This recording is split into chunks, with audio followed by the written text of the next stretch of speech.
Bonsoir Caterina, bonsoir Paul. Bonsoir Marie-Agnès. Caterina, tu es italienne, Paul, tu es français. Vous vous êtes rencontrés il y a une dizaine d'années dans un grand restaurant de la région de Paris. Vous avez ensuite fait un chemin de vie et vous êtes aujourd'hui mariés avec deux enfants.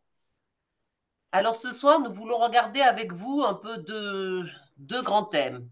D'abord, vous allez nous embarquer dans ce qu'est la cuisine de grands restaurants, parce que ça reste un monde qu'on imagine, qu'on connaît peu, et encore moins les cuisines, même si on peut avoir une idée de ce qu'est une assiette, comment elle a été réalisée, tout ce qui se passe en cuisine. Vous allez nous faire découvrir cela. Et ensuite, on regardera aussi la façon dont le travail impacte sur la vie. Votre travail à vous de cuisinier, mais un peu pour chacun de nous. Le travail nous structure, nous éduque, et cela agit sur nos vies personnelles et sur nos vies de couple. Donc, dans un premier temps, on va rester sur effectivement la cuisine. Toi, Paul, comment tu as eu l'idée quand tu étais jeune de devenir cuisinier? Quelles étaient tes envies? Qu'est-ce que tu imaginais? Et est-ce que tu pouvais imaginer qu'un jour tu serais chef là où tu es actuellement avec les responsabilités et les belles réalisations que tu fais? Donc, un petit peu pour nous faire découvrir un parcours qui est le tien, hein, qui n'est pas automatique pour un autre, mais ce qui t'est arrivé. Quels étaient tes désirs au début et ce que tu en as fait? Alors moi c'est très simple Marie-Agnès. En réalité, si j'ai fait de la cuisine, c'est parce qu'à la base j'adore manger.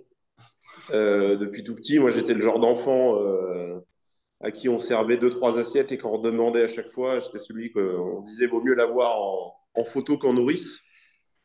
Et, euh, et en fait, la décision de faire de la cuisine, elle est assez atypique dans le sens où je regardais une télé-réalité l'été entre la première et la terminale.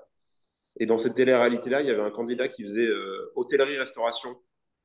Et quand ils avaient fait son portrait, je me souviens très bien, il avait vanté les mérites de ce métier-là. Et moi, je m'étais dit, bon, j'ai pas d'excellentes notes à l'école. Je vais tenter l'école hôtelière après le bac. Et n'ayant pas d'excellentes notes, les professeurs avaient trouvé ça très intéressant et surtout, du coup, m'avaient fait de très bonnes appréciations. Mais j'étais pas parti pour faire de la cuisine à la base. Je voulais faire cuisine, enfin, je voulais voir cuisine, salle et pâtisserie. Et quand j'ai commencé à faire des cours de cuisine, j'ai tout de suite su que ça allait être ça plus que la salle. Et puis après, s'en est suivi mon premier stage. Et puis là, ça a été une vraie révélation. Ça a été très compliqué au début parce que c'est dur. Mais je me suis accroché et je me suis dit que c'était véritablement ça que je voulais faire. Donc, le fait d'adorer manger et puis toutes les valeurs que j'apprécie dans le métier de cuisinier, c'est travail d'équipe, entraide, solidarité, c'est très important. Et puis, bah, du coup, ça allait bien avec mes qualités de base. Enfin, disons que ça correspondait à mon profil et à mes points forts. Donc, c'est comme ça. Puis après, bah, premier stage, j'ai continué mes études. J'ai fait bac général, puis BTS, puis une année de licence et j'ai fait un apprentissage. Et après, j'ai commencé dans la vie active dans la foulée de cet apprentissage-là. Et voilà, donc en fait, envie de ma passion, c'est de manger. Une de mes passions, c'est de manger. Et voilà, j'en ai fait mon métier. Donc, mais en réalité, c'est le cas de la grande majorité des cuisiniers, hein. Quand on se retrouve et qu'on goûte des nouveaux produits, on est quand même tous assez d'accord sur le fait qu'on adore d'abord manger et après cuisiner. Mais Voilà. comment se passe ça aujourd'hui? Parce que j'imagine un repas préparé à la maison et un repas dans un palace, c'est pas la même assiette. Non, Tu ne manges jamais ce que tu prépares pour les autres. alors tu goûtes tous les ingrédients, en fait, tu goûtes toutes les étapes qui font le plat, mais tu goûtes rarement le plat en entier. Sinon, tu le goûtes une fois dans l'année quand tu l'essayes avant de le mettre à la carte. Ouais. Mais il faut savoir un truc, c'est que même si on le goûte en entier dans nos cuisines, on n'a pas l'expérience client de la salle de restaurant, du service, de l'ambiance qu'il peut y avoir dans un dîner d'exception ou un déjeuner d'exception. Donc après, à la maison, c'est autre chose. On cuisine de manière plus conviviale, on cuisine pour des gens qu'on connaît personnellement, on cuisine pour nous aussi ça n'a rien à voir. Et puis, on va pas essayer de faire des choses aussi compliquées qu'en restaurant. Et toi, Catherine, quel a été un peu ton itinéraire, tes premiers pas, tes envies Moi, comme Paul, depuis toute petite, j'adore manger. Et en fait, comme Paul, j'ai découvert un peu tard, entre guillemets, cette passion. En fait, moi, j'ai étudié, j'ai fait lycée en Italie, je suis italienne. Je viens de la banlieue milanaise et j'ai fréquenté un lycée des langues pas loin des Milan. Et d'ailleurs, j'ai étudié toutes les langues sauf le français. Et c'est très drôle que finalement, je suis débarquée ici il y a une dizaine d'années. Et, euh, et en fait, j'ai étudié langue et j'aimais ça. Et puis la dernière année des lycées, je devais choisir ce que j'allais faire l'année suivante. Et j'imaginais, voilà, plutôt une carrière universitaire. Euh, et à un moment donné, une de mes sœurs, ma sœur jumelle, elle m'a dit, mais Katé, mais toi, tu es capable de cuisiner. Je dis, bah, ah oui. Et en fait, c'est vrai que depuis que j'étais petite, en fait, j'ai cuisiné, je pense, moi j'ai des souvenirs à partir de l'âge de 6 7 ans, un peu plus fréquemment à partir de 10 ans, mais j'ai cuisiné pour la famille, et surtout durant la période estivale où ma mère travaillait et mon père était à la maison parce qu'il était prof à l'école. Du coup, en Italie, c'est 3 bons mois des vacances d'été. Et mon père, il n'était pas du tout apte à la cuisine, mais genre rien du tout. Et du coup, ma mère, elle m'avait confié ça à faire à la maison. Du coup, effectivement, j'avais commencé à cuisiner, mais c'était toujours un très pour la famille et pour aider. J'avais jamais pensé que ça pouvait être déjà en passion et puis que je le savais faire. Donc, après cette idée de ma jumelle, bah, mon père, lui aussi, il a dit, mais moi aussi, je pense il faudrait que tu essayes ça. Durant la dernière année des lycées, j'ai fait un tout petit stage dans le sud de l'Italie. C'était les vacances de Noël. J'ai fait ce stage-là et le chef à l'époque, il m'avait dit, Caterina, tu bouges très bien en cuisine. Tu sais bouger, voilà, je sais pas, t'as un truc. Et voilà, donc après, j'ai pensé, peut-être ici en France aussi, peut-être c'est la même chose, mais en Italie, quand on fait voilà, cet âge-là, à 18 ans, hein, on fait de la cuisine, ça veut dire on n'est pas, enfin, on n'est pas bon en études. Et du coup, j'avais un peu peur du jugement des autres. Et en fait, j'aimais tellement ça qu'à un moment donné, je me suis dû rendre compte que je voulais faire ça. Et du coup, j'ai commencé une école en Italie, que ça a duré une année et demie. Et puis, pendant que j'ai fait cette école, je me suis toujours, ça, enfin, je me suis rendu compte que j'aimais ça. Et du coup, j'avais encore plus besoin d'y revenir, d'y revenir. Et du coup, après, voilà, ouais, c'était ça, voilà, le début avec la cuisine. Et tous les deux, vous avez aimé manger, aimé cuisiner. Vous pourriez être des restaurateurs de tous les restaurants, enfin, de la plupart des restaurants, c'est-à-dire de bons restaurants, mais pas hors du commun. Comment est-ce que ça a été le hasard ou un choix qui fait aller vers alors je ne sais pas si on peut dire un niveau de perfection, un niveau de recherche de détails. Qu'est-ce que c'est qui fait cette motivation d'aller vers quelque chose d'extraordinaire? On a un peu l'impression que la cuisine, à un certain niveau, devient une œuvre d'art. Et puis aussi, comme tu disais, un travail d'équipe. J'imagine que faire une cuisine un peu extraordinaire sollicite beaucoup plus de monde que le petit cuisinier de quartier qui peut-être cuisine tout seul. Voilà, comment la vie vous a emmené là et surtout qu'est-ce qui vous a attrapé pour y rester? En fait, quand on fait l'école hôtelière, on a de la chance, c'est qu'on a des professeurs qui ont des contacts dans les grands établissements. Et à travers ces contacts-là, ils arrivent à organiser, nous placer pour des stages. Et en fait, très rapidement, on met un pied dans ce monde des palaces, des hôtels de luxe ou des grands restaurants, parce que eux ont besoin de stagiaires à l'été aussi. Et c'est vrai que c'est pas donné en fait d'y rester parce que ça demande des sacrifices, parce que la charge de travail est lourde en horaire, en pression. Mais je pense qu'une fois qu'on y goûte, c'est un peu comme un sport de haut niveau en fait.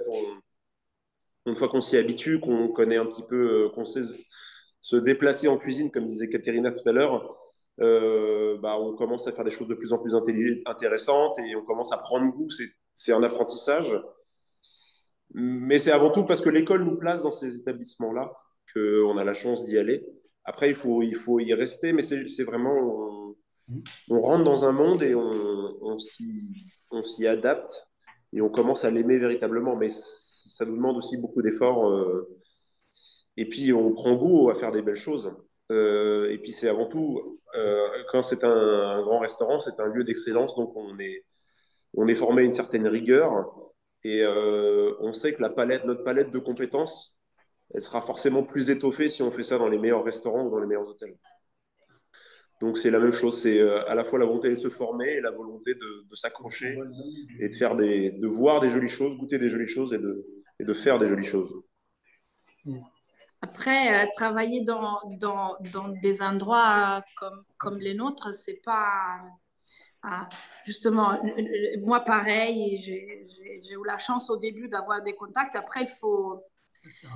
en fait, il faut pas dénigrer qui choisit autre chose. Enfin, la cuisine est belle parce qu'elle est très vaste et il y a des tout pour tout le monde. Donc, euh, voilà, nous, on a commencé comme ça. L'important vraiment, c'est de trouver, même dans ce grand milieu qui est la cuisine, son propre chemin. Nous, on a commencé tous les deux, hein, on a commencé par des restaurants étoilés. Moi, aujourd'hui, je ne travaille pas dans un étoilé, mais je travaille quand même dans un palace. Paul, lui non plus, il travaille dans un étoilé, mais il est responsable d'un gros secteur de l'hôtel au niveau de cuisine où il est. Et, euh, et voilà, donc l'important, c'est vraiment trouver son schéma et de bien le faire. Et c'est très important aussi de trouver des maîtres, des chefs qui puissent nous guider. Et voilà. Des fois, moi personnellement, je me suis retrouvée peut-être dans un très très beau restaurant, voilà, au niveau des notes, mais peut-être j'avais pas la figure du maître. Donc, Ce que dit Katé est très important, c'est vrai que en fait, ce qui fait qu'on reste quelque part, c'est que de fil en aiguille, on trouve, comme dit Katé, un maître d'apprentissage, un père spirituel et de très bons collègues en fait. Et on a la volonté aussi de suivre des figures qui sont la plupart du temps des chefs. Parfois, on les suit par défaut parce on se sent obligé, qu'on a peur de partir ou qu'on ne veut pas décevoir. Et puis parfois, il y a un vrai coup de foudre professionnel. Et du coup, on est ravi de travailler pour quelqu'un et lui, en contrepartie, il nous fait évoluer, il nous fait grandir. Mais c'est beaucoup de... Ce qui fait qu'on va rester quelque part ou aller quelque part, c'est beaucoup du bouche à oreille et puis on va suivre. On va suivre des gens qui ont été importants pour nous parfois. Et dans une cuisine, enfin, alors j'imagine que la réponse est vaste, mais dans une cuisine, à un moment donné, enfin, on voit quelques films souvent un peu comiques ou comiques parce qu'il y en a un qui fait tout tomber ou comiques parce qu'il y en a un qui crie sur l'autre. Enfin, c'est toujours des visions un peu de cinéma. Dans une vraie cuisine avec des vrais gens qui travaillent, vous êtes une équipe d'une dizaine, d'une quinzaine. Enfin, tu parlais tout à l'heure de l'entraide, de la solidarité. Enfin voilà. vous êtes plusieurs, un parce que un fait l'entrée, l'autre le plat, l'autre, ou vous faites à plusieurs le même plat. Comment les et aussi tout ce que vous avez indiqué tout à l'heure sur la rigueur. Parce que je pense que c'est un travail plein de contraintes, mais c'est à travers ces contraintes aussi qu'on réalise de belles choses. Voilà, comment toutes ces interactions se passent. Non, c'est à toi, ton tour. Euh, non, pardon, j'ai perdu. Donc, les interactions en cuisine, et le tout début, c'était, tu disais, Ben, Marianne. combien il y a de personnes, enfin un petit peu, combien Non, vous êtes, le comment ça travail se fait, d'équipe, quoi. oui. En fait, au niveau de travail d'équipe, c'est vrai que c'est vraiment très important dans notre métier. J'y ai réfléchi. Nous, on est amené de temps en temps, enfin, plus que de temps en temps, à faire des entretiens. Et une des choses qu'on regarde tout de suite, vraiment, avant d'embaucher quelqu'un, il y a la partie technique, pratique, mais vraiment l'esprit d'équipe. C'est très important parce que moi, je m'imagine un peu la cuisine, ce qui arrive dans une cuisine, un peu comme un orchestre. Donc, il faut que tout soit bien en... Voilà, Donc, symbiose. ouais, voilà. Et donc, surtout que c'est un moment, surtout le moment du service, très concentré, en très peu de temps, donc 1 heure et demie, 2 heures, et on est amené à sortir plein des plats, les entrées, voilà. Et quand moi, par exemple, qui à mon niveau gère la cuisine, il faut que tout soit, ça sort bien, ça sort joli, et il faut qu'on orchestre, voilà, tout ça, tous ces moments-là. Et on a besoin des gens qui nous font confiance et en même temps créer donner voilà, des raisons pour recevoir cette confiance. Voilà, et donc le fait d'avoir nous en premier cette rigueur que tu as mentionnée tout à l'heure, euh, on passe voilà cette chose-là très importante, cet métier, on le confie aussi à les nouveaux qui arrivent, voilà, les personnes auxquelles on est amené à travailler, pour que justement le but c'est que le client soit content, qu'il passe une très belle expérience, qu'il mange bien, qui après voilà, c'est dans la restauration, c'est un peu tout, c'est pas beaucoup, ça passe dans l'assiette.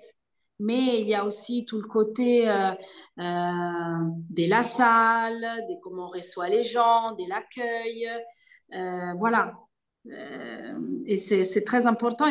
Donc, il y a ce travail d'équipe au niveau de la cuisine, mais aussi un travail très important en cuisine salle qui génère cette beauté voilà, qu'on a découvert en faisant ce métier et qu'on aime, hein, finalement. Mm. Après, en termes d'effectifs, si on rentre un petit peu dans les chiffres, parce que je crois que c'était un peu la question que tu posais à la base, en gros, il faut partir du principe qu'il faut à peu près une dizaine de personnes pour assurer. Alors moi, je te donne le modèle hôtel, hein. Dans un hôtel, dans un point de restauration, donc on parle d'une brasserie, il y a souvent un point restauration-brasserie, un point événementiel et un point restaurant gastronomique. Donc il te faut trois équipes d'une dizaine de personnes avec 3 personnes à peu près en cadre, donc qui vont donner les consignes, qui vont être chefs, sous-chefs, et puis sept personnes qui vont être dans l'opérationnel, qui vont produire. Donc ça te fait déjà 30 personnes dans un hôtel pour des services en simultané. Et il faut partir du principe que les brasseries dans les hôtels, elles sont ouvertes toute la journée, 7 jours sur 7, 365 jours sur 365. Donc en fait, à chaque service, il faut 10 personnes, tu comptes, il faut 20 personnes sur la journée. Et voilà, comme ça, sur 365 jours. Donc en gros, tu te retrouves dans les hôtels avec des effectifs d'une cuisine-pâtisserie de quasiment une centaine de personnes. Donc d'où l'importance de recruter des gens qui sont capables de travailler en équipe, qui sont capables de se soumettre à l'autorité et à respecter les consignes et travailler en bonne intelligence avec les autres. Mais en gros, voilà. Après, une petite brasserie et quartier, ça peut être deux, trois personnes en cuisine et deux, trois personnes en salle.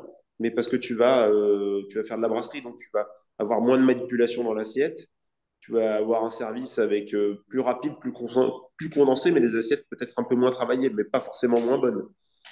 Mais en tout cas, sur de la restauration de luxe, on compte à peu près une dizaine de personnes par service, par équipe, par pôle de restauration.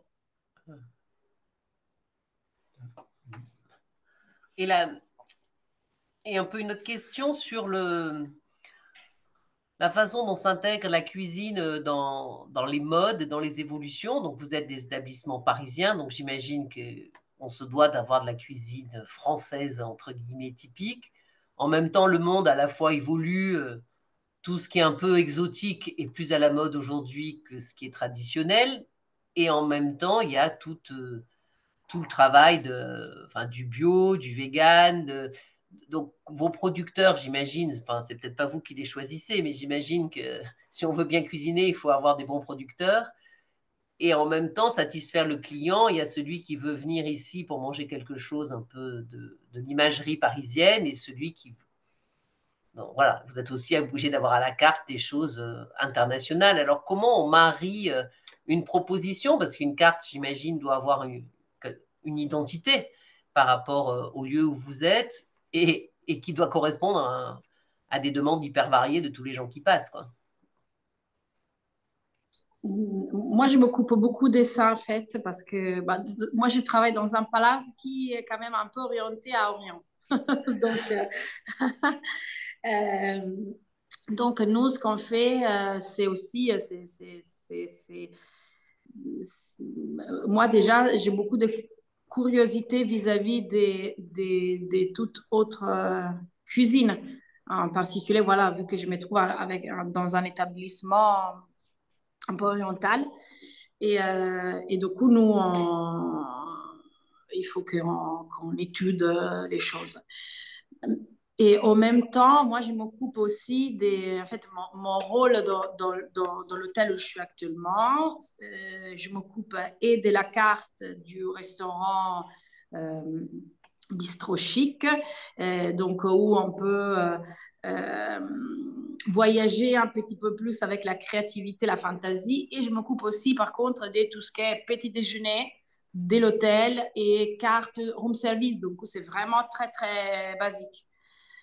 Euh, c'est important de choisir ses propres fournisseurs. Nous, personnellement, on a une équipe de sous-chefs qui, voilà, en particulier moi, enfin, avant là, actuellement, je suis en congé maternité, donc juste avant mon congé maternité, en fait, je m'occupais beaucoup de la relation avec notre fournisseur, et c'était merveilleux, du coup, vraiment pouvoir demander la qualité, comprendre qu'est-ce qui se passe aussi. Nous, on reçoit de la marchandise, mais on doit être en capacité aussi de savoir déjà si elle est bien ou pas, mais aussi d'échanger avec les fournisseurs pour savoir c'est lequel est le meilleur produit pour faire une certaine chose.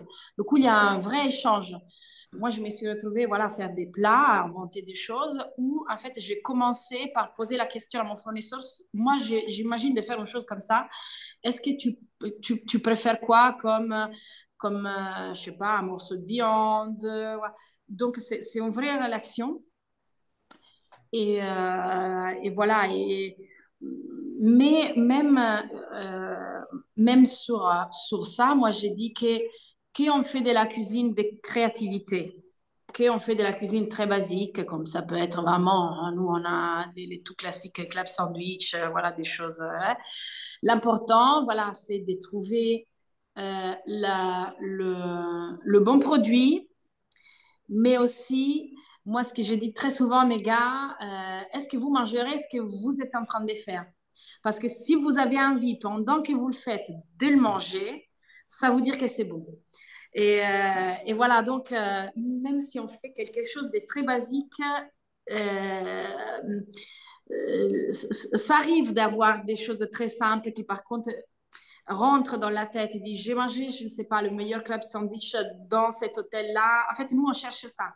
On cherche dans chaque plat, dans chaque chose, de dire la chose qui est le meilleur club sandwich comme la meilleure plat créatif, tu l'as mangé chez nous.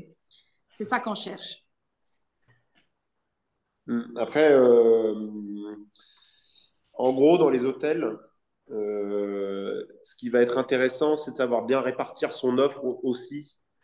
Et on va proposer une offre plus large avec des goûts plus internationaux, room service, galerie, là où travaille Katerina. Où là, on va retrouver partout où on ira dans le monde le club sandwich, le burger, la César salade, les pizzas, les croques, monsieur, et tout ça. Et puis après, ce qui est intéressant dans un hôtel, dans un bel établissement, c'est d'avoir ça, d'avoir une brasserie où là, on va avoir, on va dire, une cuisine française traditionnelle. On va essayer de revenir à des techniques qu'on avait plusieurs dizaines d'années, découpe au guéridon, flambage, et service au plateau en argent. Et si on est vraiment un grand hôtel, on peut se permettre d'avoir ce restaurant-là, puis un restaurant branché, où là, on va faire un restaurant italien, où il va y avoir tous les influenceurs, les Instagrammeurs qui vont venir et qui vont prendre un max de vidéos. Et puis, on va avoir un restaurant étoilé et on aura 3 étoiles à ce restaurant-là. Ça, c'est l'idéal. Ça, c'est l'hôtel de rêve. Mais voilà, c'est comme ça qu'on s'adapte à la demande. Et puis, c'est là qu'on connaît les grands établissements qui sont capables de proposer la palette la plus large. Après, il faut savoir un truc, c'est qu'aujourd'hui, les mœurs se changent. Et du coup, il y a quelques années, c'était pas scandaleux d'avoir des fruits rouges toute l'année au petit déjeuner. Bah là, c'est en train de changer. Là, on essaie d'avoir des fruits systématiquement de saison, d'utiliser des légumes et des produits de saison et de faire attention aussi quand on reçoit ces légumes-là sur la traçabilité des commandes, de faire attention d'où ils viennent. On peut avoir des haricots d'Afrique du Sud facilement, des courgettes de Namibie et de la ciboulette de Thaïlande sans qu'on s'en rende compte en fait. Et si on fait attention, on appelle le fournisseur, on lui dit attention, moi on n'a pas de la ciboulette française, ou alors au maximum on va la chercher aux Pays-Bas, en Espagne, en Italie quoi. Il y a un gros travail à faire de notre côté à nous, parce que le fournisseur, en fait, nous, c'est simple en France, tout arrive à Rungis et tout est redispatché ensuite dans toute la France. Donc, si on ne fait pas attention, en fait, on peut avoir de la ciboulette systématiquement de l'autre bout du monde, qu'aura brûlé 2 bidons de kérosène pour arriver jusqu'à chez nous. Donc, voilà, c'est à nous d'être sensibilisés à ce niveau-là. Donc, nous, dans nos établissements, ils organisent des formations sur la pêche durable, sur les élevages, sur l'agriculture, et en fait pour sensibiliser les cuisiniers à ça, et que nous, on soit la locomotive du changement, en fait. Voilà. Mais bon, dans tous les cas, quoi qu'il arrive, un client qui a beaucoup d'argent, qui veut des fraises au mois de décembre, il les aura parce que c'est encore ça le luxe, c'est la demande sur mesure, et du coup, on se plie à ce genre de petites excentricités. Alors, on va peut-être aborder un petit peu le deuxième point que j'avais évoqué au démarrage, et ensuite on passera aux questions de tous nos auditeurs. C'était une question qu'on a un petit peu quand même effleurée sur le travail d'équipe, le besoin de suivre quelqu'un, d'avoir un chef. Et donc, tout ça, vous l'avez expérimenté plus ou moins entre une vingtaine d'années et une trentaine d'années. Donc, vous avez commencé ces métiers jeunes. Et puis, vous êtes toujours jeune, mais un peu moins. Donc, comment le fait du travail, le lieu où on travaille, ça vous a donné des bases d'éducation pour vous en tant que personne, hein, puisqu'il y a toujours cette interaction du travail et de la personne, et aussi pour vous, puisque vous êtes en couple, comment ça rejaillit sur votre couple. Alors, je pense que cette question, on pourrait la poser un peu à tous les gens qui ont un travail qu'ils aiment et qui sont passionnés de leur travail, mais vous, en l'occurrence, c'est la cuisine. Donc, comment vous avez été façonné par cette ambiance de la cuisine? Peut-être Kat. Alors,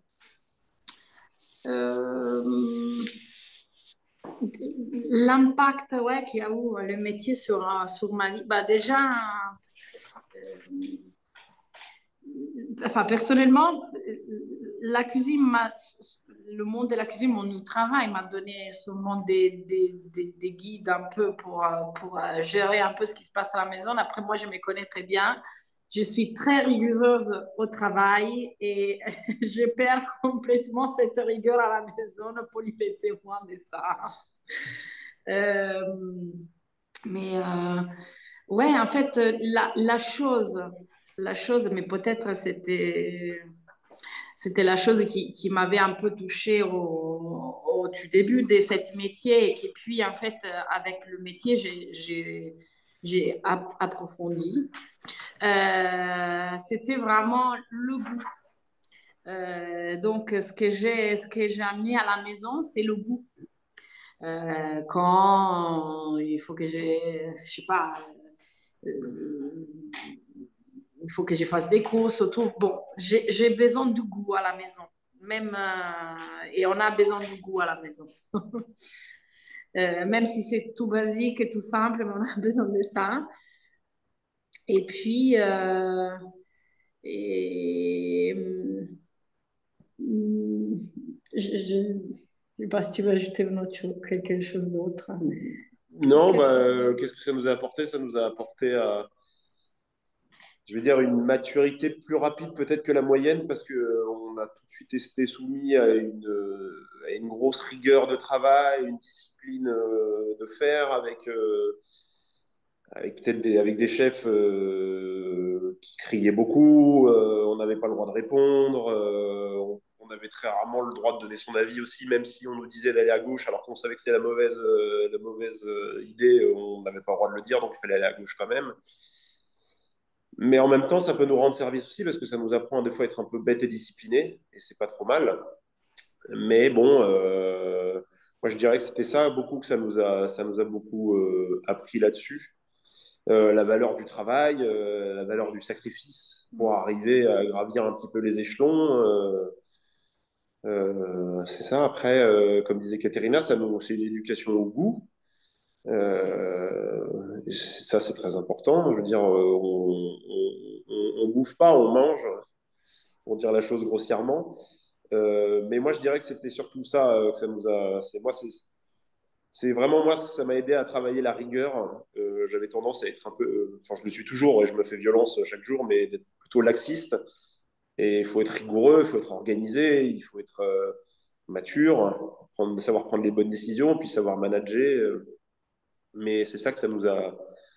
Et puis au final, on travaillait tellement qu'on n'avait pas le temps de sortir, ou alors on sortait beaucoup moins que les gens de notre âge.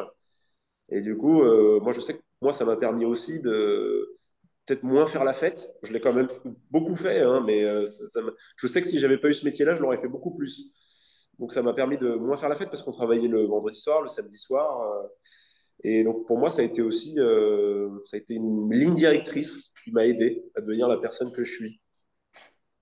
Et pendant qu'il parlait, ça m'a venu à l'esprit aussi le fait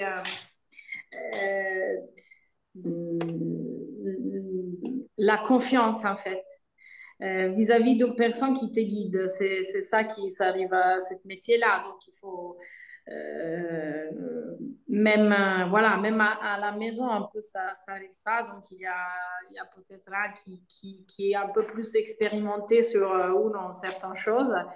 Et ben voilà le suivre.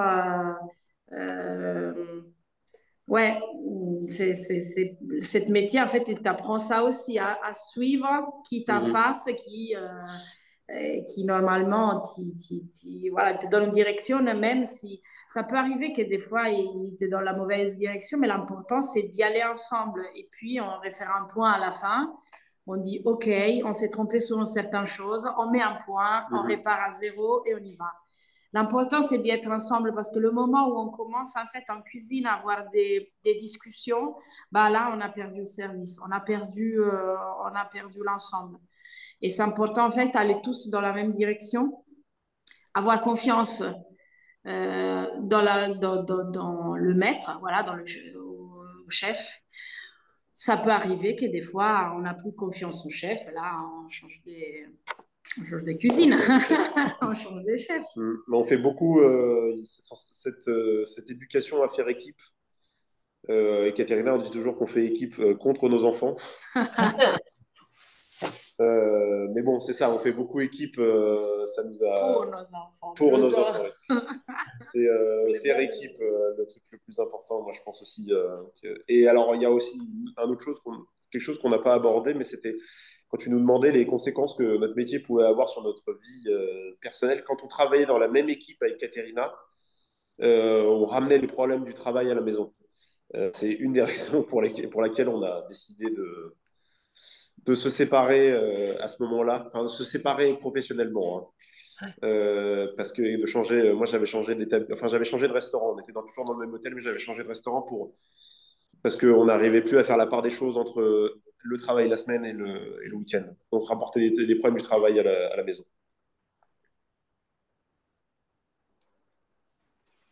Bien. Alors j'imagine que bah, tous ceux qui nous écoutent peuvent avoir des questions. Donc, chacun son tour, on peut ouvrir son micro et poser une question et y répondre comme ils le sentent. Oui, moi j'aimerais bien poser une question. C'est bon, vous entendez ou Oui, pas? oui, oui, Très vas-y. bien, Très Thérèse. bien, Alors Thérèse. d'abord, merci beaucoup, hein. Mais voilà, moi la question que je me pose, parce que j'adore manger, et je me dis, quelqu'un qui est spécialiste, parce que vous êtes quand même évidemment des spécialistes dans votre domaine, euh, je donne un exemple. Je vais dans un restaurant, je mange quelque chose que certainement si je vais dans un bon restaurant, que je ne saurais jamais faire, et je prends un plaisir fou à manger cette chose, si elle est bonne, évidemment, si elle me plaît. J'imagine que des spécialistes qui travaillent dans la cuisine vont dans un restaurant, mangent une chose qui, disons, du point de vue de la qualité et de la perfection est vraiment très, très bien, mais est-ce que vous dites, tiens, là, il me manque un peu ça? Je veux dire, est-ce que vous arrivez à trouver le même plaisir à manger un très bon plat que vous n'avez pas fait que quand vous ignoriez à peu près toute la cuisine? Enfin, ignorer, je veux dire, quand vous n'étiez pas vous n'aviez pas fait de préparation ni évolué professionnellement. Voilà, je me posais cette question toute bête. Vas-y, Kate. Euh, alors, moi, déjà pour nous, des fois c'est très frustrant aller manger ailleurs parce que justement on est très attaché aux produits et tout. Du coup, des fois on passe le repas à être curieux sur ce qu'on mange et voilà, ça devient ça l'argument des on parle de ça tout le repas, on parle de ce qu'on est en train de manger. Donc, Et puis ouais, surtout, on peut s'imaginer, pour qu'un plat soit raté, on imagine assez facilement les situations qu'il y a dû y avoir en cuisine. ouais. Et des fois, ça serait bien aussi de se détacher de tout ça et de profiter du moment. Mais on se trompe quand on va dans un restaurant et qu'on mange quelque chose d'affreux, comme ça nous est arrivé cet été, c'est parce qu'on n'a pas fait attention, on a réservé un petit peu comme ça en se disant bon, on va prendre là. On fait attention aussi à choisir déjà le restaurant de base dans l'espoir de pas justement pas être là à regarder chaque détail et de se laisser aller tranquillement parce qu'on sait que c'est bien fait. Mais sinon, oui, c'est comme quand on apprend à conduire. Quand on apprend à conduire, au début, on regarde comment tout le monde conduit. Et puis après, au fur et à mesure, on se rend plus compte, on fait plus attention à ça. Je suis plus de cet ordre-là. Maintenant, quand je vais au restaurant, bon, s'il y a des grosses erreurs, je les remarque, mais s'il n'y en a pas, je laisse couler le truc. C'est plutôt Katé qui est pointilleuse et observatrice à ce niveau-là. Je laisse le truc faire. Merci.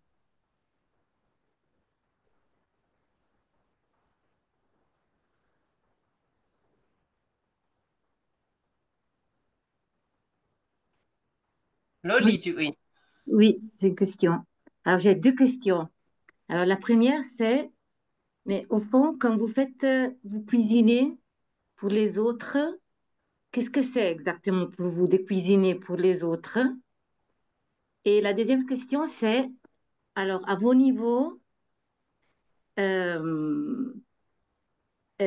niveaux, la cuisine, c'est un art. Mais quand on va au restaurant de ces niveaux-là, c'est très cher. Et ça me pose toujours une question parce que voilà, ça m'intéresse, d'où la première question, parce que au fond, c'est presque c'est des œuvres d'art, mais au fond, c'est pas pour tout le monde. Alors, je sais pas, voilà. Moi, je Première réponds à la première question. question, tu réponds à la deuxième. D'accord. Euh, Travail d'équipe. alors, pour moi, cuisiner, alors en général, pour moi, cuisiner à la maison, c'est pour des gens, pour des amis, pour la famille et tout ça. Très souvent, la situation qui se présente, c'est que j'ai des Italiens à la maison et du coup, moi, je veux leur cuisiner quelque chose de français que j'aime par-dessus tout, la blanquette, le bourguignon, la tartiflette, ces choses-là. Et en fait, moi, je veux mettre de manière très chauvine les beaux produits de nos régions en avant et de notre pays. Et leur dire, voilà, la gastronomie française, c'est la meilleure du monde. C'est quand c'est pas très poétique. Après, quand c'est poétique, c'est que j'ai vu quelque chose, j'aime quelque chose profondément, un plat, et je veux le reproduire au mieux pour le partager avec mes amis et ma famille. Voilà, ça c'est vraiment ça quoi. On a vu quelque chose de très beau et on veut le partager, on veut le reproduire et le partager parce que et puis ça aide toujours un bon repas pour les conversations et pour passer un bon moment. Après, qu'est-ce que c'est le fait de cuisiner pour moi, c'est je l'ai toujours fait comme un acte vis-à-vis de quelqu'un d'autre. Donc, quand j'étais petite, elle est comme ça, la cuisine pour moi. Donc, j'ai cuisiné c'était pour mes soeurs hein, et mes parents. Et en fait, là, c'est revenu parce que Paul et moi, on est devenus parents et quand on cuisine, c'est un acte d'amour vis-à-vis de nos enfants et c'est vraiment donné. Là, ça m'a beaucoup touchée parce que Marie-Agnès, moi, pour ce soir, je lui avais envoyé 2 photos.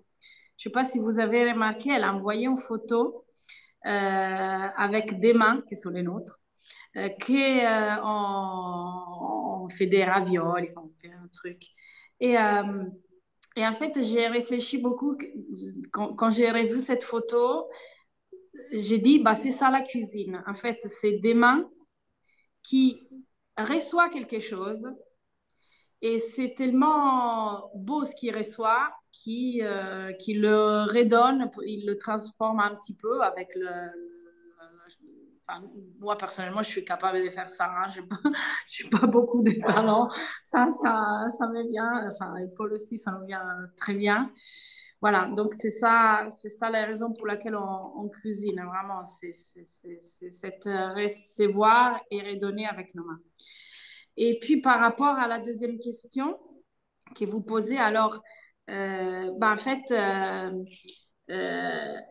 des fois, c'est pas tout à fait justifié des prix exorbitants. Par contre, c'est la différence entre voilà, si on achète Ikea et si on achète Design. Enfin, euh, donc, c'est quoi les produits enfin, ce qu'on paye, c'est les produits déjà voilà, toutes les personnes avant qui nous donnent des produits, nos fournisseurs et les agriculteurs ou voilà, qui travaillent, qui font des choses merveilleuses, qui se prennent soin même vraiment de petits légumes, qui font des choses merveilleuses. Voilà, c'est ça qu'on paye. On paye le fait que voilà, on est dans des beaux établissements justement qui sont beaux, qui sont beaux. C'est très lié aussi ce qu'on fait de bon à ce qui est beau. Et puis des gens qui sont là, qui ont voilà, qui ont fait un certain parcours et qu'il faut enfin, il faut les rétribuer à la hauteur de ce qu'ils font. Donc, c'est ça aussi. Nous, en cuisine, on travaille vraiment beaucoup. Hein, donc, il y a ça aussi. Ouais, on paye le travail. En fait, l'addition est lourde parce qu'on paye le travail de gens qui sont passionnés et de gens qui sont compétents. Suite à la crise du Covid, on a eu une pénurie assez importante en cuisine et ça commence un petit peu à redevenir à la normale, mais pendant longtemps, on a eu beaucoup de mal à trouver des candidats avec des CV comme on en avait avant le Covid. Alors c'est très bizarre, on a l'impression qu'ils ont tous disparu, ou alors je ne sais pas ce qui s'est vraiment passé, mais en tout cas, quand on va dans un restaurant 3 étoiles, on paye aussi le travail de cuisiniers qui sont très compétents et qui ont travaillé dans des grandes maisons aussi. Alors cuisinier et serveur, maître d'hôtel, et puis sommelier. Ce qui coûte cher aussi dans les grands restaurants, ce sont les vins. Voilà, donc après, moi, je vous invite tous dans votre mesure à un jour faire l'expérience d'un 3 étoiles. C'est quelque chose d'assez extraordinaire, hein. On a l'impression on arrive dans un établissement où tout le monde nous donne la sensation qu'il n'attendait que nous. Et le service, c'est une partition qui est jouée à la perfection et c'est quelque chose d'assez incroyable. Pour l'avoir fait, avoir eu la chance de le faire plusieurs fois, nous, on a été manger il y a quelques années avec Caterina chez Cola Greco à Menton, qui a été élu meilleur restaurant du monde en 2020 ou un truc comme ça. On est sorti de là, on s'est dit, c'était Mirazur à Menton, le restaurant 3 étoiles de Mauro Cola Greco. Et on est sorti de là. Donc moi, j'étais sous-chef à l'époque. Caterina était chef de partie. Et on est sorti de là. On s'est dit, on est à des années-lumière d'être capable de faire ça. Enfin, c'était les photos, les plats qu'on avait devant nous étaient plus beaux que si on les avait eus en photo dans un magazine. Enfin, et puis, il n'y avait pas eu une seule seconde d'attente entre chaque plat. Et puis, ce soir-là, le restaurant, il était plein et c'était le cas de tout le monde, en fait. Et on était subjugués, hein, vraiment. On s'était dit, on avait payé une fortune, mais on s'était dit, non, ça les vaut carrément. Mais justement aussi, moi personnellement, quand je paye une certaine somme pour aller manger et tu dis, bah, on va manger, c'est parce qu'on s'attend de faire une expérience. Après, si c'est quelque chose ça colle à notre intérêt, à notre personnalité, peut-être nous, on dépenserait cette somme-là pour faire une autre chose. Mais en fait, moi, quand j'ai fait cette expérience que pour la cité du Moracola Greco, j'ai dit, c'était tellement beau, tellement bon, on s'est senti tellement accueillis, attendus, et pourtant, on a vu, enfin, ils ne savaient pas qu'on était nous, hein, mais moi, personnellement, j'ai dit, ça, c'est la qualité que je veux payer. Et voilà. Et c'est une expérience que je me suis pas, j'ai pas regretté. Voilà. J'ai pas du tout regretté. Voilà. Donc, c'est ça enfin, ça sert à nous aussi le fait que ça coûte si cher pour nous dire, voilà, c'est un client qui arrive, il dépense une certaine somme. Nous, de notre côté, nous qui on est le back-house voilà, de l'expérience, il faut qu'on soit à la hauteur de ce que nous demandait. Ne pensez pas qu'un restaurant gastronomique qui fait payer son menu 500 euros derrière fait un taux de profitabilité de 30%, hein. Ils sont comme ça entre dépenses et recettes, hein. La balance, elle est à zéro. Parce que ça demande beaucoup, beaucoup, beaucoup d'argent de produire une telle qualité. C'est pour ça qu'ils sont souvent dans des hôtels et ces hôtels-là compensent avec des brasseries et des banquets à côté pour dégager du profit. Un restaurant gastronomique, ça coûte une fortune. D'autres questions? Oui, moi j'aurais une question. Euh, j'ai remarqué que vous savez vraiment communiquer très bien votre métier. Donc je voulais savoir si bon, c'est une qualité à vous ou ça fait partie de votre métier euh, de savoir communiquer, surtout en pensant au travail d'équipe que vous faites. Si ça fait partie de votre formation, si quand vous travaillez, vous communiquez beaucoup entre vous pour ce que vous faites, ou bien disons, une équipe de travail, comme souvent dans notre imaginaire, on a très autoritaire qui décide, donne des directives, et puis c'est tout. Ben, en fait, cette façon-là, c'est un peu terminé. Nous, on l'a connu un peu vers la fin, voilà, de cette autorité un peu rigide. Non, non, nous, moi, personnellement, je passe beaucoup de temps à communiquer avec mon équipe. J'ai besoin de ça. En fait, c'est très important aussi de nous connaître. Moi, c'est une chose que je vois aussi beaucoup avec ma chef, ce qu'elle cherche aussi de savoir, pas simplement au niveau de travail, la personne. Genre, si elle est capable de faire une certaine chose ou pas. Elle a besoin de la connaître vraiment, voilà, en connaissant la personne. Donc, c'est très important avec la communication, connaître qui on a en face, justement pour sortir les meilleurs des qualités de chacun. Parce que justement, on fait un travail qui, de base, est très dur, physiquement et mentalement aussi. On passe beaucoup des heures debout, on a une montée d'adrénaline voilà, très violente et puis ça redescend. Voilà. Et surtout, on passe vraiment beaucoup des heures ensemble. Donc, moi, enfin, ça nous arrive, Paul, il passe beaucoup plus de temps avec ses collègues qu'avec moi ou avec nos enfants. Et, le fait de communiquer, c'est très important. Justement, pour pouvoir sortir de l'autre vraiment ses qualités dans les moments même plus compliqués ou voilà, où quand on est en service, il n'y a pas le temps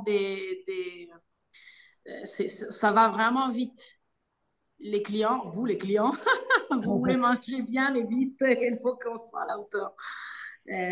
Donc, c'est pour ça que c'est vrai, c'est très important la communication voilà, entre nous. Après, Fabrizio, on communique bien sur notre métier parce qu'on est passionné. Je pense que tout artisan qui se respecte et qui aime son travail sera en capacité normalement de bien communiquer sur ce qu'il fait et de mettre en valeur les atouts et les avantages de son travail plus que les défauts et les contraintes, je pense.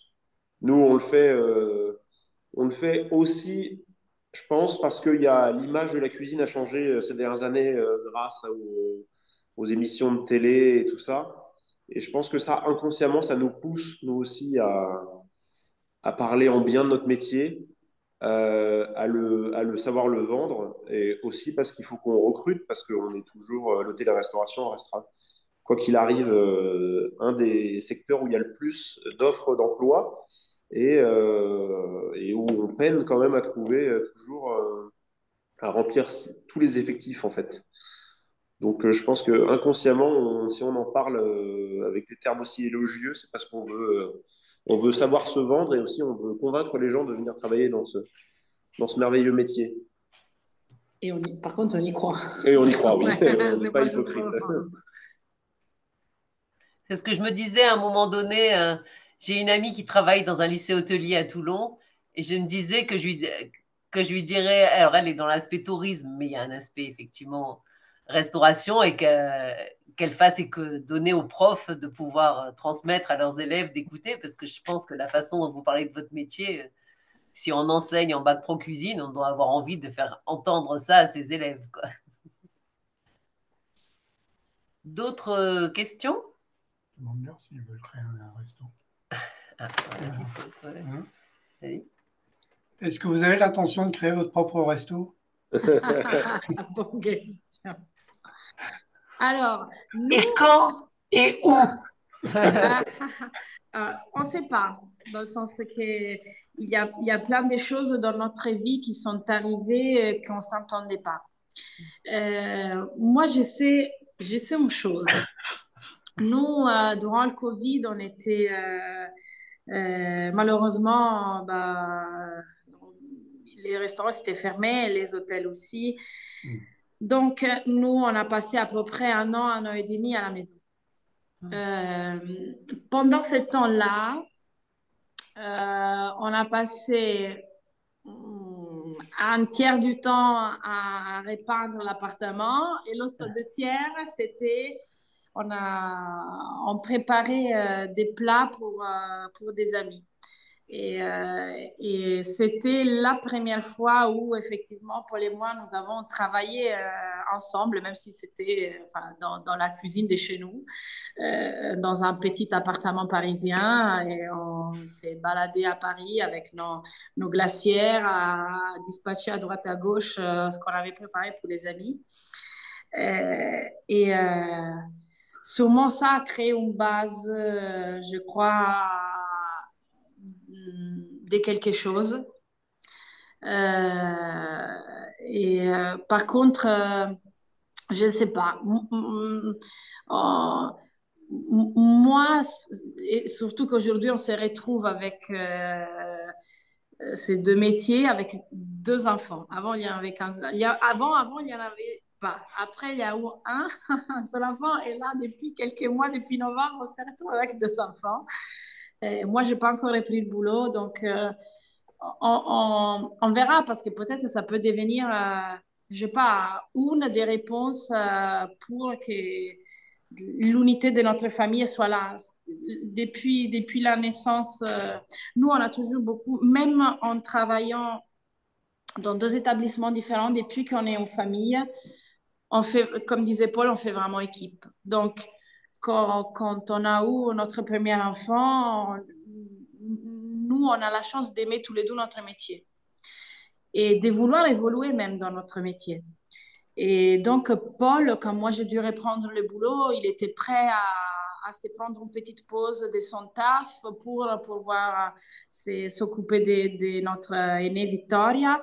Et voilà, dans notre quotidien, quand on a travaillé tous les deux avec la petite qui allait à la crèche, voilà, c'était vraiment un travail d'équipe. Et je pense que ça va dans tous les cas impacter sur si on aura un restaurant un jour ou pas. Ouais, en tout cas, c'est pas en ce moment. L'idée, elle est là, elle est au-dessus de nous comme une épée Damoclès et on verra on verra. Quand on sentira que ce sera le moment, on le saura. Mais pour l'instant, on est tous les deux dans des beaux établissements et le rythme nous convient. Mais à terme, ce serait dommage de ne pas faire fructifier ça. Et puis, ce mariage qu'est le nôtre entre la France et l'Italie, je veux dire, c'est quand même. Enfin, ça pourrait être que génial d'associer les deux gastronomies dans un même restaurant, quoi. Il n'y a aucun doute, ça marcherait, c'est sûr et certain. Voilà, donc après, affaire à suivre. Vous serez au courant dans tous les cas. Moi, je poserais bien une question. Euh, Oui, euh, Moi, j'ai mon fils et ma belle-fille qui sont chefs de partie dans un 3 étoiles. Et tous les deux, hein, je m'aperçois que dans leur boulot, il y a en fait deux défis. Un, le défi d'être capable de maintenir le rythme de travail sur le long terme. Et deux, le deuxième défi qui me paraît le plus difficile, c'est d'arriver à tenir la pression psychologique de la hiérarchie. Donc, je voulais savoir si c'était... et bon, ça fait trois maisons qu'ils font et je crois que le problème est un peu le même dans chacune des maisons dans lesquelles ils ont travaillé. Et je voulais savoir ce que vous pensiez de ça, si c'était un cas général et si c'était une fatalité. Euh, alors, je sais pas si c'est. Oui, c'est pas une fatalité, mais quoi qu'il arrive, dans n'importe quelle maison dans laquelle ils iront, surtout s'ils veulent maintenir ce niveau de plusieurs étoiles dans un restaurant, c'est très important qu'il y ait de la rigueur, c'est très important qu'il y ait de la discipline. Et malheureusement, la discipline, elle passe la plupart du temps par une pression importante près des équipes. Moi, jusqu'à aujourd'hui, j'ai jamais vu de restaurant 3 étoiles où le chef il déconnait toute la journée et les gars étaient capables d'allumer l'interrupteur au moment du service et d'être sérieux. Je, je pense que, enfin, en tout cas, moi, ça a été mon cas. Je me suis beaucoup accroché les premières années. J'ai survécu à cette ambiance militaire, à cette discipline, avec des services très compliqués, avec un chef très autoritaire, en gardant en tête toujours que moi, je ne reproduirai pas ça plus tard. Et si devais le reproduire dans un restaurant gastronomique, j'essaierais que ce soit plus doux. Et c'est pour ça qu'aujourd'hui, je suis plus dans un restaurant gastronomique. Je l'ai fait pour me former, mais que maintenant, ma place, elle est ailleurs, donc dans quelque chose où j'ai besoin d'être plus à l'aise, où je peux mettre plus facilement en confiance mes équipes à travers un management doux et participatif, et où on déconne aussi beaucoup parce que la nature de la mission, c'est ça. Après, le problème de ces établissements très prestigieux, c'est que des fois, les cuisiniers ont l'impression qu'ils font décoller des fusées ou alors qu'ils sauvent des vies, alors qu'ils font simplement des jolies assiettes. Mais ça va être beaucoup le chef qui va permettre d'avoir le curseur de l'autorité et de la discipline. Mais en gros, il faut savoir que si on est dans un 3 étoiles, dans tous les cas, il y aura beaucoup de pression, il y aura beaucoup d'autorité, il y aura des décisions qui seront prises par des supérieurs qui sont les mauvaises décisions et on sera obligé de dire OK, c'est comme ça. Et voilà, et de se plier à la hiérarchie. Ok. Souscrit. Non, après, c'est vrai qu'aujourd'hui, nous, on pense, enfin, moi, à 20 ans, j'ai pensé comme ça, il y a beaucoup le thème de la réussite, de la performance, voilà. Hum, À 20 ans, tu le fais parce que tu as ça dans la tête. Et puis, il y a des choses qui arrivent dans ta vie qui font en sorte que peut-être tout change. Bah, Paul, moi aussi, pareil, ma, gros- enfin, une bonne partie de ce que j'ai fait, c'était dans les étoilés. Et j'ai eu ça. Enfin, c'est à l'ordre du jour. Mais, et voilà, après, ça m'a formé parce que quand même être rigoureux sur le boulot, savoir ce qu'on fait, c'est important. Voilà, après, il y a toute la partie de comment on interagit avec les autres. C'est ça que j'ai découvert dans la deuxième phase de ma vie. Comme disait Paul, enfin, j'ai souscrit ce qu'il a dit. Voilà. Mais toute expérience, en fait, aide. Hein. Nous, on est passé par là aussi. Je ne serais pas aujourd'hui et je ne saurais pas ce que je veux aujourd'hui si je n'avais pas vécu même des expériences lourdes comme celles que vous avez décrites et que nous avons vécues. Marie-Agnès? Oui, Dino, tu veux poser une question? Oui, quand j'étais la dernière fois que je Essaye mangeais, de parler plus près du micro, on entend mal. la dernière fois que je mangeais dans sur une table qui avait été préparée par Kat, j'ai été de nouveau étonné par la beauté du plat, par la composition qu'elles avaient mise avec des feuilles, des choses, comment c'était harmonisé tout ça, comment c'était beau. Alors, je voulais savoir quelle était l'importance et comment vous travaillez sur la présentation de, sur la présentation des mets, comment on le compose, parce que j'ai remarqué que dans les restaurants, même si c'est petit ce qu'on nous donne d'abord, il est très très bien montré, très bien composé. Alors voilà, vous vous inspirez de quelque chose, c'est naturel, c'est... C'est 100% naturel, Dino. On est né avec ce talent. Bah, tout d'abord, la cuisine. Bah, moi, je dirais deux choses. Quand on reçoit une assiette, un entrée, un dessert, hein, nous ne pouvons pas encore le goûter. Donc, nous, par contre, on est attiré par quelque chose qui est beau. Donc, c'est pour ça que c'est important de bien dresser les assiettes parce que ça nous prédispose en fait positivement à, à déguster. Et puis la deuxième chose, c'est que ça sent bon. Parce que c'est les deux, c'est les deux sens en fait si c'est positif, ça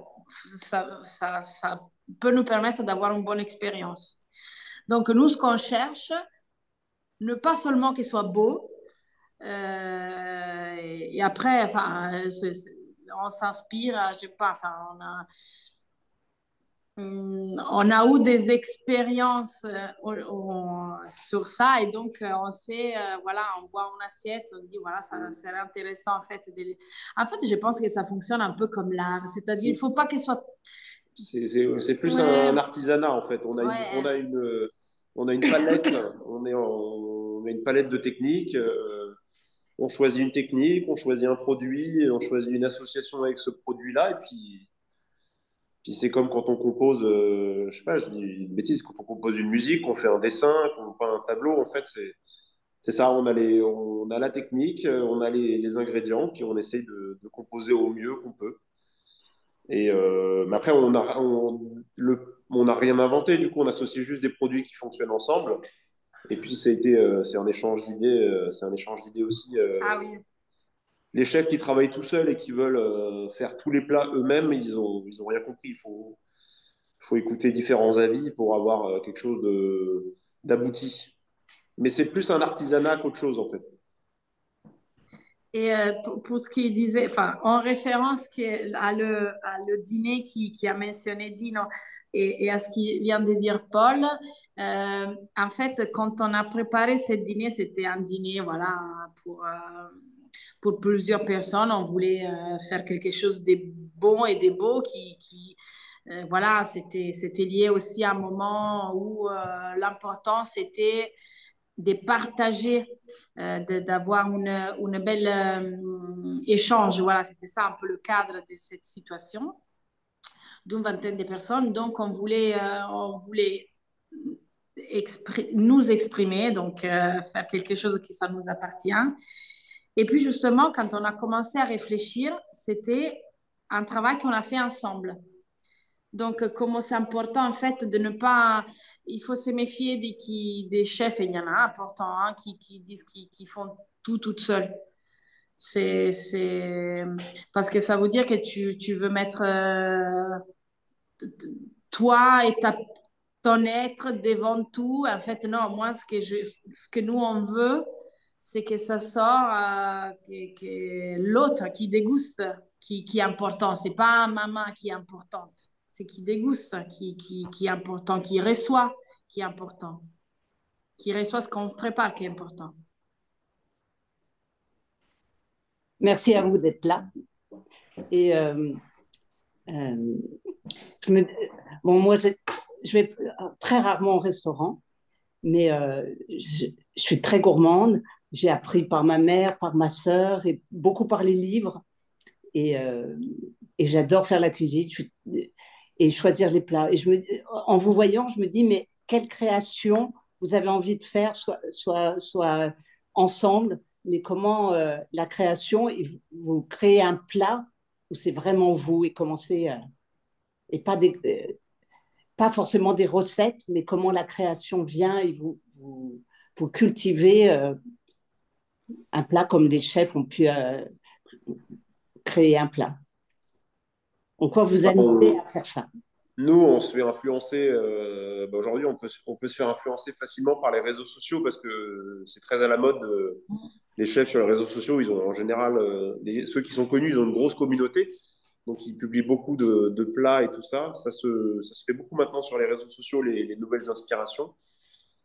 Après, nous, avec Caterina, ce qui est assez simple, c'est que la plupart du temps, on combine gastronomie française et gastronomie italienne. Et du coup, on met déjà la balle est dans notre camp quand on fait ça, en fait. Mais quand on a une réflexion autour d'un plat, c'est parce qu'on on pense à quelque chose. On invente rarement des choses. Déjà, c'est très compliqué en cuisine aujourd'hui d'inventer des choses, parce que tout a été plus ou moins fait. Après, dans un dîner comme celui auquel a participé Dino, il y a une ligne directrice. Là, en l'occurrence, c'était plutôt la gastronomie française. Donc, on avait revisité une entrée à base de betterave et de chèvre. Et en plat, on avait fait de la blanquette. Voilà. Après, nous, on va regarder dans les livres comment faire pour avoir toutes les bonnes étapes. Et vous avez Mais aimé le film Ratatouille? oui, oui, oui, oui, Ratatouille est très bien comme film. Surtout Mm, la fin avec mm, surtout la fin du film avec l'inspecteur qui mm, goûte la ratatouille et qui revient en enfance. mm, Ça, c'est très véridique pour le coup. Oui, mm. bah, en fait, c'est ça. Après, hum, enfin, on est amené à faire, enfin, à s'occuper et de la partie un peu plus vraiment créative qui est un peu plus traditionnelle. Et, mais en fait, ce qui, la créativité, c'est pas inventer, voilà, juste quelque chose de nouveau, mais peut-être donner un nouvel twist, je ne sais pas. Et ça peut, après, nous, quand on voit une chose, moi, ce que j'adore, par exemple, moi, j'ai besoin d'avoir les produits, de les sentir, voilà, de les découvrir. Et, ça peut venir comme ça, le déclic. Donc, voilà, je reprends encore ce dîner auquel a participé Dino. Il y avait cette blanquette qui était une recette tout classique. Et j'ai vu un citron. Et j'ai dit, tu sais quoi, je vais l'utiliser pour la blanquette. Et j'ai décidé juste un petit peu voilà, des zestes de citron à la toute fin sur la blanquette. Bah, ça donnait un autre truc. Et c'était ce qu'il me fallait. Et je dis, c'est ça ce que je veux. De la fraîcheur dans un plat très traditionnel, très crème, très lactose. Et vous avez la recette? Voilà, donc nous, personnellement, ça peut devenir une chose comme ça. Moi, ce que j'adore, c'est ouvrir mon frigo. D'ailleurs, j'adore aller faire les courses. Donc, parce que j'ai besoin de sentir, de voir le produit. Moi, très rarement, j'ai dans l'idée de faire quelque chose dans la tête. Je regarde ce qu'il y a au marché. Et puis, avec ce que j'ai, je me dis, OK, ça peut combiner avec ça, ça, ça, ça, ça. Et, et puis, et moi, très rarement aussi, je suis complètement en recette. Mais parce que je sens que, je sais pas, hier pour l'anniversaire de notre fille, on a préparé un carrot cake et j'avais une recette de base et j'ai changé quelque chose et c'était merveilleux. Faut juste que enfin, que j'ajuste un petit truc, mais c'est ça aussi, enfin, le fait de le refaire et de se dire, voilà, ça peut-être il faut que je change, je ne sais pas, le pourcentage de gras et je mets un peu moins. Voilà. Et c'est ça. Et surtout, ce qui est beau, que quand les gens goûtent et ils disent, ça, t'as gagné. Quand ils font, t'as gagné. Moi, je cherche à chaque fois cette Alors, le temps tourne. Peut-être encore une dernière question, au maximum deux. Je ne sais pas s'il y a encore des interventions désirées. Dites-nous. Oui, j'ai une autre petite question un peu bête, mais c'est pas grave. Enfin, un peu bête dans le sens où ça paraît pas tellement, oui, assez difficile que vous ayez fait cette expérience, mais on sait jamais. D'avoir fait l'expérience d'un repas qui a changé l'humeur des gens. C'est-à-dire des gens qui étaient peut-être, alors pas forcément évidemment, dans votre travail, parce que dans votre travail, vous êtes en cuisine, vous voyez pas la tronche de ceux qui mangent. Mais chez vous, avec des amis, de, d'avoir fait un repas et que ce repas ait changé la donne. Moi, j'ai un souvenir. On avait été manger dans un restaurant avec Katerina, dans un restaurant en Corse à côté de chez nous. Et en fait, on avait été très, très agréablement surpris par le restaurant. Et on avait très bien mangé. Et on avait passé une très bonne soirée. On s'était raconté plein de trucs. Alors qu'on était déjà mariés depuis, enfin, sans faire le vieux couple, hein, mais on était déjà mariés depuis 3-4 ans. Et en fait, c'est pas tous les jours qu'on se raconte plein de trucs. On n'a pas tous les jours plein de trucs nouveaux à se raconter. Et ce soir-là, on avait été des vraies pipelettes. Et on avait dit, en sortant, oh là là, qu'est-ce qu'on a discuté ce soir? Et en fait, je me souviens très bien que le fait d'avoir été aussi agréablement surpris par la nourriture et d'avoir aussi bien mangé avait beaucoup participé à l'ambiance de notre repas. J'ai ce souvenir là. Après, on n'a pas fait de dîner diplomatique où on a réglé des conflits avec un bon bœuf bourguignon encore. Mais, Non, normalement, quand il y a un conflit, on ne sort pas. mais non, non, Non, mais ça peut voilà. être. Je J'ai ce pensais souvenir là, plutôt, moi, Thérèse. moi, je pensais, merci beaucoup, mais je pensais plutôt à des repas que vous auriez préparés pour des amis et qui auraient changé un peu l'humeur de l'un, de l'autre, ou je sais pas. Mais bon. Ça, je ne sais pas. Pour les empêcher de divorcer, par exemple. Voilà, quand on invite des gens, en général, c'est parce qu'on les apprécie. On n'invite pas des gens qu'on n'apprécie pas. Du coup, ça se passe bien en général. Non, t'as pas Non, de souvenir. Voilà, en tout cas, le bien manger, ça participe toujours à passer une bonne soirée, quoi qu'il arrive. Quand on n'a pas Eh ben, grand-chose à se dire, autant qu'on mange bien, comme ça, on peut parler de la météo et de la gastronomie. après, c'est surtout quand on mange mal que ça impacte, en fait. Ouais. Moi, ça m'est arrivé au travail. J'ai même eu malheureusement un client qui a voulu carrément me rencontrer pour me faire part de sa déception. Et Wow. c'était violent, mais ça m'a forgé quand même.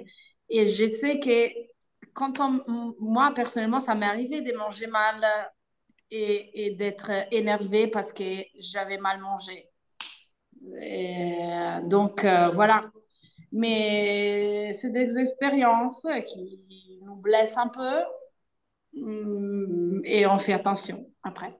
Justement parce que nous, enfin, j'aime bien manger.